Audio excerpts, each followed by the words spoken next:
Hi, I'm Amanjit Kaur Ahuja. I'm the Director of Student Services at Krea University. I joined the university last year to set up the Inclusive Learning Support Office, an office that's been very close to my heart and to many members of the Krea community here. ILS, or the Inclusive Learning Support Office, was set up primarily as a diversity inclusion office. It seeks and it attempts to make the university experience for students, staff, faculty, an inclusive one. So one of the first things that the office did when it was set up is to look at whether our admissions process was inclusive and accessible for students with disabilities. So currently we provide a lot of support to students, not just when they are on campus, but also during the admissions process. So any student who needs any additional support during the admission process can also reach out to ILS through the admission office, and we will make sure that your experience of even applying to the university is an accessible one.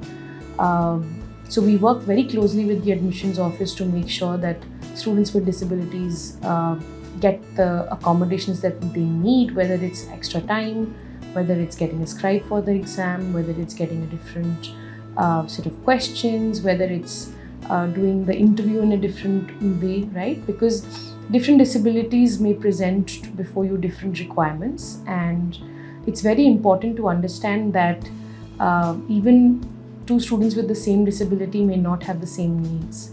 After that, something that we did was conducting an accessibility audit of the university campus, right? Which essentially means to really assess whether our campus is physically accessible for persons with different disabilities or different requirements. There is no point in getting students with disabilities on campus with an inclusive admission process unless the campus itself, the campus is physically accessible, right? So that they can access the classrooms easily, access different parts of the campus. And of course, it's a work in progress. We've been working with our operations team, projects team. Apart from that, to our enrolled students, the ILS, we support them by recommending accommodations, academic accommodations, whether it's, working with the professors. Currently, we have students with visual impairment on campus, students who are wheelchair users, students who have learning disabilities, students with severe psychosocial disabilities, and students with autism, right? And we are making every attempt to ensure that the university experience is something that only bolster their confidence further and not sort of take it away from them. At the heart of all these initiatives are students themselves. Rather than ILS initiating, all we do is just provide the platform and the kind of support that students need. But students have led most of these things on campus, whether it is setting up all gender washrooms in the university. That was one of the first things that ILS did when we came into place.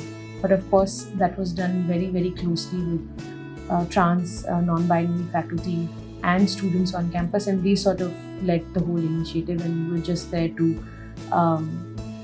facilitate things. Another thing that ILS really does is that we use students to extend the support that other students need. We do it through a very strong work study program. Currently, we have about 9 students working with us, and these are the students who are giving academic bridge sessions to other students, whether it's on technical literacy, whether it's on mathematical reasoning, whether it's on just helping someone to plan their work, to sit with them to discuss a difficult paper that they're not able to get through.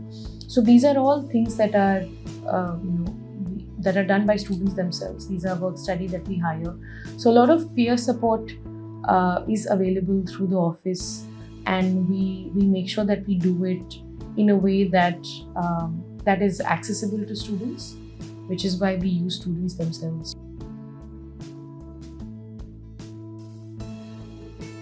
One of the unique things about ILS is that in other universities, you will see a different mental health department, a different disability department, a different department that's looking at academic support. But in ILS, I think the unique thing is that we sort of acknowledge that these things are all interlinked and interconnected. So one cannot talk about disabilities without also talking about psychosocial disabilities or psychiatric disabilities.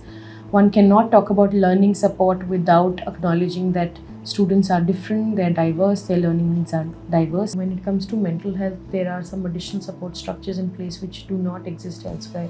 For instance, while all universities may have a counseling center, counselors coming in, but for psychiatric support, really there is no guidance. And I think Krea has done a fantastic job in terms of having a collaboration with SCARF, and we work so closely with SCARF, especially when there are students who need psychiatric support and diagnostic services, and these are treatment services that are free for students.